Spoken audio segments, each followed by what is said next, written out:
En dessous, les racines S étaient étendues l'une vers l'autre, s'entremêlant dans les profondeurs de la terre.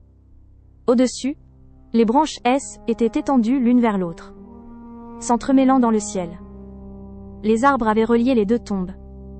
Le roi les avait séparés, mais les arbres les ont réunis. Il leur avait interdit de se retrouver même dans la mort. Et pourtant ils se sont retrouvés, en devenant des arbres.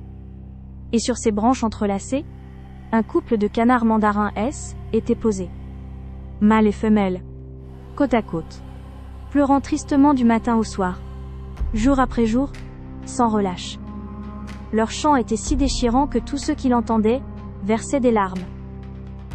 Les gens disaient que ces canards mandarins portaient les âmes de Han Ping et de sa femme. Alors ils ont nommé les arbres Xiang Sishu, les arbres de la nostalgie. Des arbres qui se languissent l'un de l'autre. Le Sushenji le rapporte ainsi. Les gens de Song les pleurèrent. Et parce que les arbres semblaient se languir l'un de l'autre, ils les nommèrent les arbres de la nostalgie. Le pouvoir du roi a pu séparer les vivants. Mais il n'a pas pu séparer les morts. Passons maintenant à la deuxième histoire. L'ambiance change. Si celle de Han Ping était une histoire d'amour, celle-ci est une histoire de piété filiale.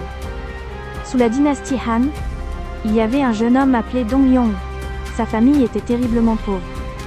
Il avait perdu sa mère enfant et vivait seul avec son père. Son père n'avait rien à lui offrir. Mais Dong Yong prenait soin